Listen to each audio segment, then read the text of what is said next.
लो जयकारा बोल मेरे श्री गुरु महाराज की जय। बोलो साचे दरबार की जय। बोलो श्री आनंदपुर वासी भगवान की जय। बोलो नंगली निवासी भगवान की जय। श्री दरबार के मुख्य प्रबंधकों की समिति में भी आपको प्रमुख बनाया। श्री दरबार के सभी बड़े बड़े कार्यों की जिम्मेवारी आपको सौंप दी। स्वयं निज मुख से फरमाते थे, ये श्री पंचम पातशाही जी बड़े गुरुमुख हैं, ये हमें बहुत प्रिय लगते हैं, आज्ञा पालन में तत्पर है, सब काम सच्चाई खैर ख्वाही एवं नेक नियत से करते हैं। श्री सद्गुरुदेव जी महाराज श्री चतुर्थ पातशाही जी के समय में भी आप गुरु निष्ठा भक्ति एवं सच्ची लगन से सेवा एवं श्री आज्ञा पालन में विशिष्ट बने रहे। एक बार श्री सद्गुरुदेव जी महाराज ने आपको अंदर बुलाया और फरमाया कि अभी अभी मकराना जाना है। आप श्री आज्ञा शिरोधार्य कर अभी बाहर आए ही थे कि संदेश मिला कि श्री आज्ञा हुई है, मकराना नहीं अमृतसर जाना है। आपने विनय कर दी, श्री आज्ञा शिरोधार्य है और दोबारा अंदर नहीं गए। अभी कमरे में पहुंचे ही नहीं थे कि श्री आज्ञा हुई कि श्री आनंदपुर की सेवा करो। बाहर जाने की क्या जल्दी है। आप सेवा कार्य आरंभ करने लगे तो पुनः अंदर बुलावा आया और फरमाया कि किस सेवा को प्रथम प्रमुखता देनी चाहिए।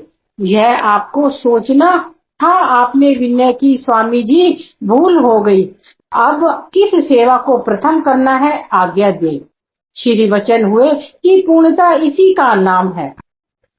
बाहर आने पर वही पास खड़े महात्मा जी ने कहा, वाह, आपने एक बार भी नहीं कहा कि मैंने क्या गलत किया है।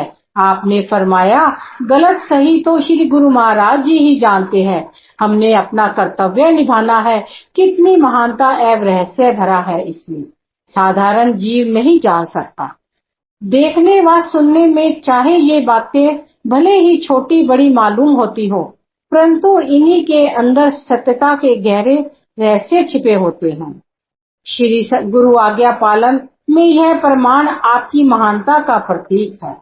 एक बार श्री गुरु महाराज जी श्री चतुर्थ पातशाही जी ने श्री आनंदपुर के सभी स्थायी निवासियों को बुलाकर श्री प्रवचन फरमाए कि गुरुमुखों, भक्ति और परमार्थ एक ऊंची मंजिल है। सदगुरु की आज्ञा पालन करते हुए जो गुरुमुख सेवा भक्ति व भजनाभ्यास में दिल लगाते हैं, वे अपनी मंजिल को शीघ्र ही पा लेते हैं। यह मार्ग गुरुमति का है। यहाँ केवल श्री सद्गुरु की आज्ञा मौज में अपने जीवन को ढालना ही वास्तव में सद्गुरु की प्रसन्नता को पाना है। सद्गुरु की प्रसन्नता में ही गुरुमुखों का कल्याण है। संत सद्गुरु जीव की भलाई के लिए सोचते हैं, इसलिए भक्ति मार्ग में जीव को सादा खाना, सादा पहनना और उच्च विचार रखने चाहिए। आज आपको बुलाने की हमारी यही मौज थी कि सभी गुरुमुख केवल खद्दर खादी के कपड़े पहना करो। खद्दर आपको स्टोर से मिल जाएगा। समय अनुसार महापुरुष अपनी मौज बदलते रहते हैं। जब जैसी मौज हो उसी को ग्रहण करना ही गुरुमुख का कर्तव्य है। श्री सद्गुरुदेव जी महाराज के प्रवचन सुनकर सब अपने कमरों में आ गए। किसी ने यह कहकर कि पापलीन या अन्य कपड़े भी दरबार में ही मिलते हैं, इनके फटने पर खद्दर पहन लेंगे। किसी ने कुछ समय पश्चात और किसी ने श्री आज्ञा पर ध्यान ही ना दिया, अपनी अपनी बुद्धि अनुसार आचरण किया। आपने श्री पंचम पातशाही जी ने कहा कि खद्दर के सिवाय अन्य कपड़े श्री दरबार से ही मिले हैं। आज जो वचन हुए हैं वे भी श्री गुरु महाराज जी ने ही फरमाए हैं। अतः हम अब खद्दर के सिवाय कुछ नहीं पहनेंगे। आपके पास कुछ समय खद्दर का केवल एक ही चोला था, बदलने के लिए दूसरा बिल्कुल नहीं था। आपने कमरे में जाकर अन्य पावलीन आदि के वस्त्र एक ओर रख दिए और उसी समय खद्दर लेकर उसे सिलवाकर तब चोले को बदला। यही आपकी श्री आज्ञा पालन में निष्ठता और दृढ़ता थी। सन 1968 में आपकी बहन के लड़के का विवाह था। उन्होंने श्री चरणों में विनय भिजवाई एवं आपको कलकत्ता विवाह में सम्मिलित होने का निमंत्रण दिया और आने के लिए विवश भी किया। सभी भाई बहन प्रेमी थे। आपको महात्मा योग प्रकाशानंद जी ने कहा कि हमारे साथ चलो, हर्ज ही क्या है। आपने उत्तर दिया, जब संसार से पीठ कर ही दी है तो संबंध कैसा। अब तो श्री आनंदपुर के गुरुमुख महात्मा ही सब संबंधी है।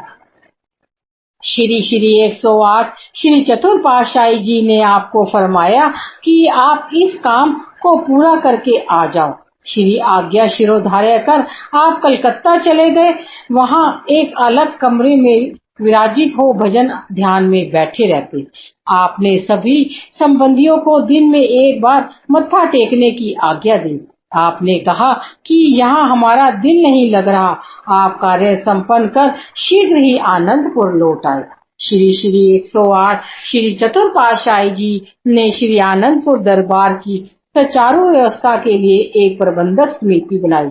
उस समय महात्मा श्री सद्गुरु केवानंद जी श्रीमान श्री आनंदपुर के प्रबंधक में काफी समय देते थे और सत्संग के सेवा कार्य से बाहर भी जाते थे। महात्मा योगात्मानंद जी, महात्मा शांतात्मानंद जी, महात्मा योग प्रकाशानंद जी, महात्मा अखंड प्रकाशानंद जी, महात्मा रोशनानंद जी, महात्मा विचार परमानंद जी, महात्मा संतोषानंद जी श्री आनंदपुर के दरबार के प्रमुखों में मुख्य थे। श्रीमान जी महात्मा परम विवेकानंद जी सिंधी, श्रीमान जी महात्मा गुरु दर्शनानंद जी, महात्मा आत्म दर्शनानंद जी, महात्मा धर्म श्रद्धानंद जी, महात्मा सुख सागरानंद जी, महात्मा परम शांतानंद जी सत्संगी महात्मा जनों में मुख्य थे। सब महात्मा जन पर्व पर श्री आनंदपुर में एकत्रित होकर मीटिंग करते। श्रीमान जी के कमरे में समिति के विचार विमर्श करने के लिए एक ऊंचा थल्ला बना हुआ था। उस समय कमरे में थल्ले अर्थात ऊंची जगह बनाई जाती थी। आप उन सबको उस ऊंचे स्थान पर बिठाते और स्वयं नीचे बैठ जाते। वे सब आपको देखते ही रह जाते। कभी कभी महात्मा योग प्रकाशानंद जी कह ही देते थे कि आप हमारे साथ क्यों नहीं बैठते। आप फरमाते कि आप सब महान हैं, हम सेवक हैं। सबके मुंह से निकलता कि इतनी विनम्रता तो इंसान सब कुछ प्राप्त कर लेता है, वे क्या जाने कि आप पूर्ण ही हैं। आपने श्री सद्गुरुदेव जी, श्री तृतीय पातशाही जी और श्री सद्गुरुदेव जी चतुर्थ पातशाही जी के समय में एक रस श्री आज्ञा पालन और सेवक धर्म के आदर्श को स्थापित कर दिखाया। आपकी महानता की ज्वलंत उदाहरण आप स्वयं हैं। आंतरिक रहस्य। महापुरुषों के आंतरिक रहस्य केवल महापुरुष ही जानते हैं। वे अपने ध्येय पूरक तत्वदर्शी शिष्य को पहचानते हुए भी रूहानी जानशीन पर परमार्थ कार्य का उद्घाटन करते हैं। आपकी रूहानी शक्ति की दात समर्पित करते हैं। सन 1968 में श्री सद्गुरुदेव जी महाराज श्री चतुर पातशाही जी ने अपनी मौज से आप श्री पंचम पातशाही जी को श्री प्रयाग धाम में बुलाया। उस समय यातायात के साधन सुगम न थे। आप सरकारी काम के लिए गुना गए हुए थे। महात्मा परम योगानंद जी ने फोन पर श्री आज्ञा सुनाई कि जहाँ भी हो वहीं से शीघ्र ही प्रयाग धाम आओ। आप सरकारी काम के सभी काम काज पत्र गुना आश्रम में छोड़कर वहीं से सीधा श्री प्रयाग धाम की ओर चल दिए। ट्रेन में 2 दिन का समय लगता था। जो वस्त्र पहने थे उनसे ही वहां पहुंच गए। अन्य वस्त्र लेने श्री आनंदपुर नहीं गए। श्री सद्गुरुदेव जी महाराज श्री कार पर विराजमान होकर बाहर से आए। आपको देखते ही प्रसन्न मुद्रा में फरमाया कि आ गए। उन्हें महात्मा दर्शन अलखानंद जी को बुलाकर कहा, आज हमें दूरदर्गाही कार्य को पूर्ण करना है। आज्ञाकारी दृढ़ संकल्प एवं कर्तव्य निष्ठ तथा श्री परमहंस दयाल जी के मिशन के पूर्णकर्ता आ गए हैं। आप दरवाजे पर खड़े रहना, कोई भी अंदर की ओर ना आए, ना कुछ सुनने पाए। आप भी किसी को यह रहस्य नहीं बताना, गुप्त रखना। समय आने पर सबको विदित हो जाएगा। महात्मा दर्श अलखानंद जी ने श्री आज्ञा से आपको श्री पंचम पातशाही जी अंदर बुलाया। श्री सद्गुरुदेव जी महाराज ने श्री चरणों में अपने दंडवत प्रणाम किया। श्री वचन हुए कि हमने आपको विशेष कार्य संपन्न करने के लिए यहाँ बुलाया है। आपने श्री परमहंस दयाल जी की मौज को पूर्ण करना है। महापुरुष भी परंपरागत सीना बा सीना रूहानी उत्तराधिकारी को आध्यात्मिक शक्ति समर्पित करते हैं। श्री सद्गुरुदेव जी महाराज श्री तृतीय पातशाही जी ने हमें आपके लिए वचन फरमाए थे। आपने परमार्थ का महान कार्य करना है। हमारी भी यही मौज एवं आज्ञा है कि आपको सब कुछ समर्पित कर स्वयं निश्चित हो जाए। आपने श्री सद्गुरुदेव जी महाराज श्री चतुर्थ पातशाही जी के श्री चरणों में पुनः दंडवत प्रणाम कर विनय की, प्रभु सेवक को सेवक रहकर ही सेवा का सौभाग्य देते रहें। आपकी छत्र छाया में ही जीवन व्यतीत हो। श्री वचन हुए कि अब आपको सारी सेवा सौंप रहे हैं। श्री आज्ञा से पूर्ण करो। पुनः रूहानी रहस्य को समझाते रहे। एक दिव्य प्रकाश आपके चारों ओर हुआ और आपके अंतर में समा गया। पुनः फरमाया कि इस रहस्य को अभी बाहर प्रकट करने का उचित समय एवं परिस्थिति नहीं है, इसे गुप्त ही रखना। श्री सद्गुरुदेव जी महाराज श्री चतुर्थ पातशाही जी निरंतर परमार्थिक कार्य को उन्नति देते रहे। अप्रैल सन 1970 में आप श्री आनंदपुर में विराजमान थे। सेवकों को आपकी सेहत सुकोमल प्रतीत हुई। सेवकों ने डॉक्टर को बुलाने के लिए श्री चरणों में विनय की। श्री वचन हुए कि हमारी सेहत डॉक्टरों की दवाइयों से कदापि ठीक नहीं हो सकती। यह सब श्री परमहंस दयाल जी के हाथ में ही है। उन्हीं का अधिपत्य है। वे जो चाहेंगे करेंगे। आपका संकेत निज धाम जानने की मौज में था, परंतु अल्प बुद्धि क्या जाने। श्री सद्गुरुदेव जी महाराज 2 मई सन 1970 को श्री प्रयाग धाम में पहुंचे। 12 मई सन 1970 को दोपहर के समय सेवादारों को आपने श्री वचन फरमाए, हमारा तो विचार है कि अब महात्मा दर्शन पूरन आनंद जी को सब काम समझा दे। श्री आनंदपुर के कई कामों का उत्तरदायित्व तो उन्हें पहले ही सौंप दिया गया है। यहाँ श्री प्रयाग धाम में भी सब काम अर्थात श्री मंदिर, सरोवर, उर्ली शहर का मकान और निज धाम जेवला का स्थान आदि आदि इन सब स्थानों की कार्यपूर्ति वे स्वयं करेंगे। इतना फरमाकर श्री सद्गुरु दीनदयाल जी मौन हो गए। आप गुप्त रूप से तो उन्हीं श्री पंचम पातशाही जी को सब कुछ समझा चुके थे, परंतु अब भारी रूप से सांकेतिक भाषा में सबके सामने इस रहस्य को प्रकट कर रहे थे। 20 मई सन 1970 बुधवार के दिन श्री सद्गुरुदेव जी महाराज श्री चतुर्थ पातशाही जी ने निज मौज से महात्मा परम योगानंद जी को समीप बुलाकर कहा कि महात्मा दर्शन अलखानंद जी को बुलाओ। जब ये दोनों महात्मा जन श्री चरणों में उपस्थित हुए तो आपने फरमाया, हम आप दोनों को एक गुप्त रहस्य की बात कहते हैं। आप दोनों को विदित हो कि हमारे बाद हमारे जानशीनी उत्तराधिकारी महात्मा श्री दर्शन पूरन आनंद जी होंगे, परंतु हमारी यह आज्ञा है कि अभी किसी को इस रहस्य के विषय में ना बताना। समय आने पर महात्मा सद्गुरु सेवानंद जी को सब वचन बता देना। वे हमारे आशार्थ वचन जब किसी को बताने के लिए कहें तो उस समय तुम सबको सुना सकते हो, परंतु पहले किसी से भी इस बात को नहीं करना। इस प्रकार अपनी श्री मौज अनुसार श्री सद्गुरुदेव जी महाराज श्री चतुर्थ पातशाही जी 30 मई सन 1970 में निज स्वरूप में लीन हो गए। 1 जून सन 1970 को श्री आनंदपुर में महासमाधि में विराजमान हुए। मर्यादा अनुसार 2 जून सन 1970 को उनकी पुण्य स्मृति में भंडारा किया गया। श्री श्री 108 श्री सद्गुरुदेव जी महाराज श्री चतुर्थ पातशाही जी के मुख से 20 मई सन 1970 को फरमाए गए वचनानुसार 4 जून को प्रातः 8 बजे श्री आनंदपुर के सत्संग भवन में सब संगत को एकत्रित कर यह श्री आज्ञा सुनाई गई कि श्री श्री 108 श्री सद्गुरुदेव जी महाराज श्री चतुर्पाशाही जी की यह श्री आज्ञा हुई है कि हमारे रूहानी जानशीन महात्मा श्री दर्शन पूरन आनंद जी होंगे। महात्मा जन वाइया एवं सर्व संगत ने श्री आज्ञा शिरोधार्य कर श्री स्वामी जी श्री पंचम पातशाही जी के श्री चरणों में दंडवत वंदना की। श्री सद्गुरु दाता दयाल जी श्री पंचम पातशाही जी ने यह वचन फरमाए, हमारे लिए श्री सद्गुरुदेव जी महाराज श्री दरबार की सेवा करने की श्री आज्ञा प्रदान की है। हम उसका पालन करेंगे व आप सब गुरुमुखों को भी श्री सद्गुरु देव दीन दयाल जी की श्री आज्ञा का पालन करना होगा। विधि पूर्वक रूहानी जानशीनी दिन दिनांक 10 जून सन 1970 शुभ दिन बुधवार निश्चित किया गया।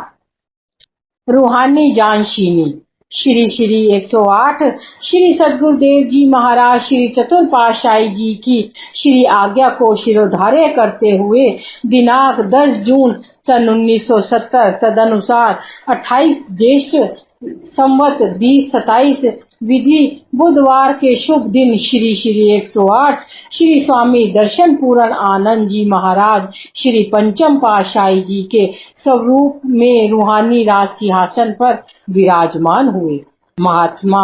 प्रथम महात्मा योगात्मानंद जी ने विधिवत आपके मस्तक पर केसर का तिलक लगाया। उन्हें सब महात्मा बाइया व संगत ने मिलकर आपके शुभ भाल पर केसर का तिलक लगाने की रीति को पूरा किया। तत्पश्चात श्री आरती उतारी गई तथा प्रसाद वितरित किया गया। प्रेम के जुलायमान भास्कर श्री परमहंस अवतार जी श्री तृतीय पातशाही जी महाराज ने सृष्टि में प्रेमा भक्ति के अमृत को प्रत्येक संस्कारी अधिकारी हृदय में ऐसे भर दिया मानो वे आठों याम आत्मिक आनंद में गोते लगा रहे हों। श्री आनंदपुर के कण कण में उनके प्रेम की दृष्टि ने आपको अद्भुत रंग में रंग दिया। यहाँ के शरणागत गुरुमुख प्रेमी एवं प्रेम स्वरूपा भक्ति को पाकर प्रेम में प्रेम मूर्त बन चुके थे। अस्मात आपके हृदय रमण प्रभु के विछोह से शोका सागर में डूबे हुए थे। 6 वर्ष पश्चात शीघ्र ही व्यस्ता वेदना से पुनः असहनीय आघात पहुंचा। ऐसे समय में प्रत्येक हृदय गहन अंधकार में प्रकाश की किरण पाने के लिए व्याकुल हो उठा। नैना विराम आनंद शांति के भंडार सर्व सुखों के आगार श्री श्री 108 श्री सद्गुरुदेव जी महाराज श्री पंचम पातशाही जी ने परमार्थिक राज सिंहासन पर विराजमान होकर विरह संतप्त हृदयों को शांति प्रदान की। प्रेम भक्ति एवं ज्ञान की ज्योति से आपने ही निराले ढंग से अनुप्रमाणित कर जन जन को आनंदित कर दिया। आपके तेजोमयी स्वरूप की विलक्षणता तथा एक मधुमयी दृष्टि से जन जन को आकर्षित कर प्रेम भक्ति के अमृत को पिलाकर दीवाना बना दिया। युग सम्राट महाराजा धीराज श्री सद्गुरुदेव जी महाराज इस संप्रदाय के उन्नायक बन परमार्थ की दिव्य किरणों का आलोक सर्वसाधारण तक पहुंचाने में संलग्न हो गए। गुरु गद्दी पर आसीन होते ही आपके सम्मुख श्री परमहंस दयाल जी श्री प्रथम पातशाही जी की श्री मौज साकार रूप लेने के लिए उत्सुक हो उठी।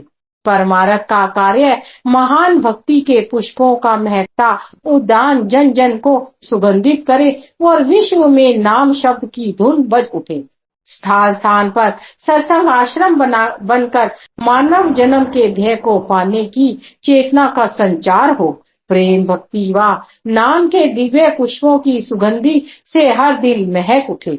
उत्तरोत्तर श्री परमहंस महान विभूति की दूरदरगाही मौज व श्री आनंदपुर महान केंद्र को विशाल परमार्थिक स्वरूप बनाने के ध्येय को प्रमुख मुख्य रखते हुए आपने नैनों के सम्मुख दूरदरगाही नक्शे निरंतर उतरने लगे। आप महापुरुषों का संजीवन उदाहरण बनकर सामने आए। किसी उर्दू कवि का कथन है, लगे रहते हैं काम में रोज जो शब वो, नहीं लेते दम एकदम बेसबब हो। ना ठिर माद की ही छुड़ाती है उनका, ना लूस जेठ की दमी तुड़ाती है उनका। कमाते हैं वो और खाती है दुनिया, थकते हैं वो चैन पाती है दुनिया। यह सत्य तथा परम सत्य है कि महापुरुष दिन रात परमार्थ कार्य में व्यस्त रहते हैं, एक पल के लिए भी विश्राम नहीं करते। उनके त्याग तपस्या की आत्मिक कमाई अर्थात आनंद सुख शांति का लाभ संपूर्ण विश्व को मिलता है। जो आत्मिक धन महापुरुष कठिन साधना करके संचित करते हैं, उससे पुण्य संस्कारी जीवों को मालामाल करने में तत्पर रहते हैं। बोलो जयकारा बोल मेरे श्री गुरु महाराज की जय।